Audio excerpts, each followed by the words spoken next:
السلام علیکم ورحمۃ اللہ وبرکاتہ۔ بسم اللہ الرحمن الرحیم۔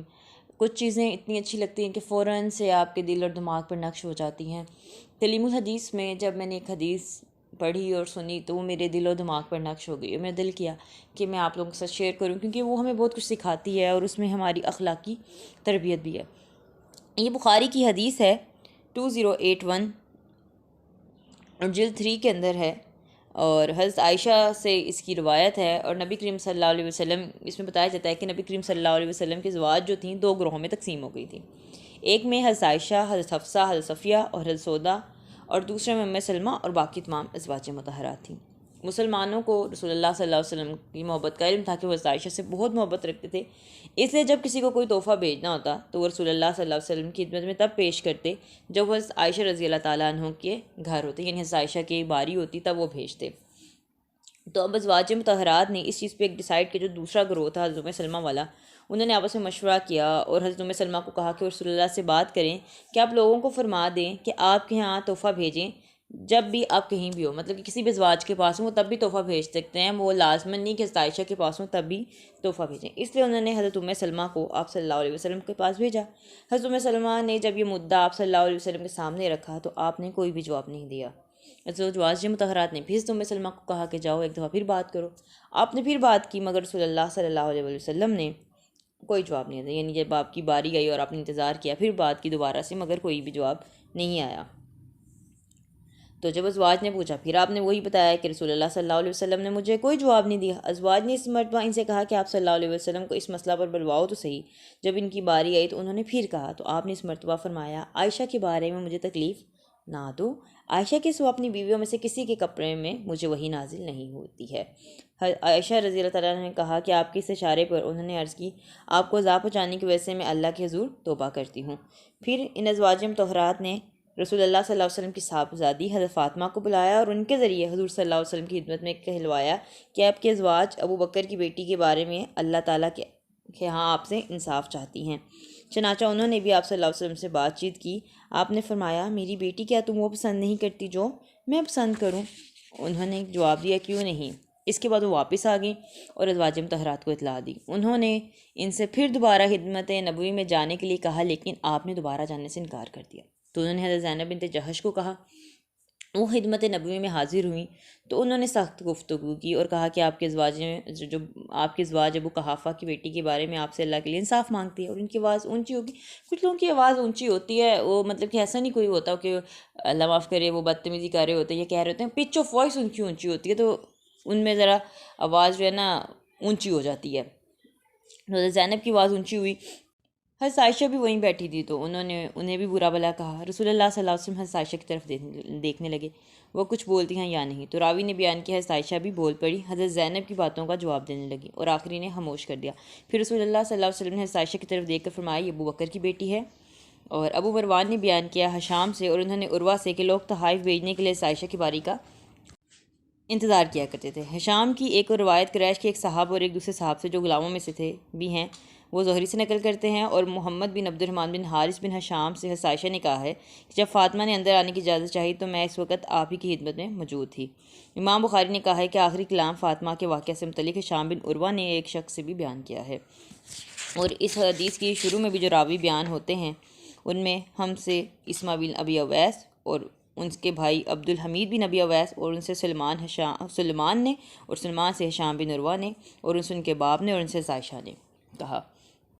اچھا، اس حدیث کی وضاحت کی طرف اب آتے ہیں کہ ہر انسان کے اندر بشری کمزوری ہوتی ہے، ہم سب انسان ہیں، تو ہمارے دل میں اگر کسی بات کو لے کے آ جائے تو ہمیں وہ بات دوسرے سے ڈسکس کر لینی چاہیے، بنسبت اس کے کہ ہم دل میں اس کو بناتے جائیں اور اس کو پہاڑ بنا کے دوسرے سے بدگمانی رکھیں، تو اچھے طریقے سے اس کو کلیئر کر لینا چاہیے اور مدعا اس شخص تک پہنچا دینا چاہیے جس کے ساتھ آپ کا معاملہ ہو، ٹھیک ہے۔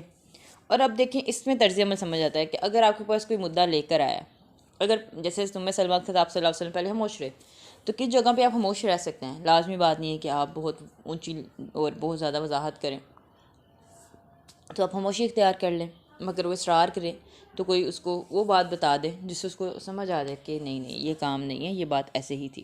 جسے ایک مختصر بات کی آپ صلی اللہ علیہ وسلم نے، ٹھیک ہے، آپ کے مجھے عائشہ کے معاملے میں اضافہ مت پہنچاؤ تھا. رسول اللہ فوراً سے سمجھ گئے اور انہوں نے توبہ کر لی. سے پتہ چلتا ہے کہ جیسے آپ کو ایک چیز سمجھ نہیں آئی مگر کوئی دوسرا سمجھائے تو آپ اس کو فوراً سے لے لیں اور اپنی اس چیز کو تسلیم کر لیں.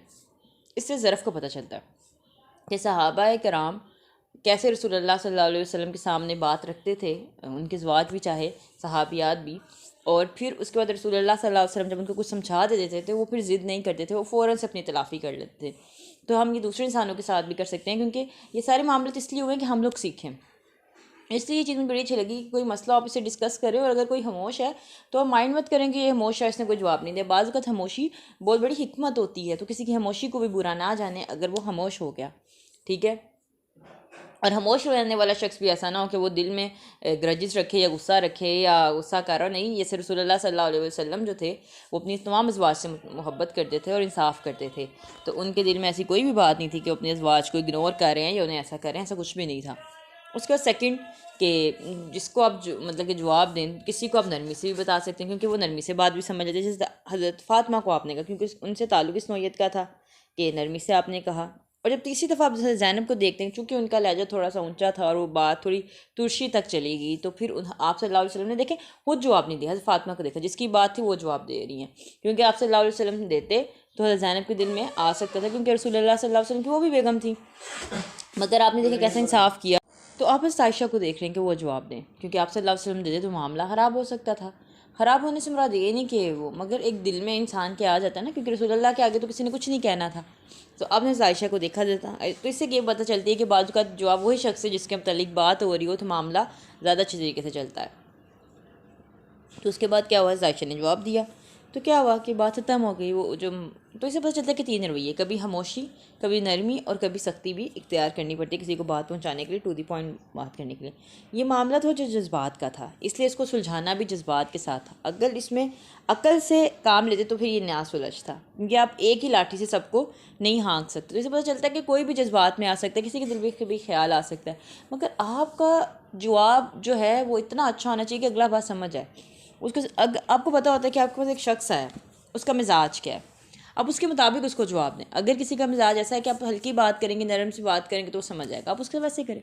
کسی کی بات ایسی ہے کہ آپ کو پتہ ہے کہ نہیں اس کو تھوڑا سا ٹو دی پوائنٹ اور تھوڑا سا سخت ہو کے بات کرنی پڑے گی. سخت سے مراد یہ نہیں کہ بدتمیزی یا کوئی نہیں، تھوڑا سا اس کے ساتھ سخت ہونا پڑے گا، ٹو دی پوائنٹ ہونا پڑے گا، تو آپ اس سے ویسے بات کریں. تو اسی میں طریقے سکھائے گے کہ انسانوں کے اندر یہ سارا کچھ ہو سکتا ہے، تمام مسئلے ہو سکتے ہیں، خیالات آ سکتے ہیں، مگر ایک دوسرے کے ساتھ سلجھاؤ والا رویہ رکھو، ایک دوسرے کے ساتھ محبت رکھو، ایک دوسرے کو بدگمانی مت کرو ایک دوسرے کے ساتھ، اور ایک دوسرے کی پوزیشن کو سمجھو اور کلیئر کرو.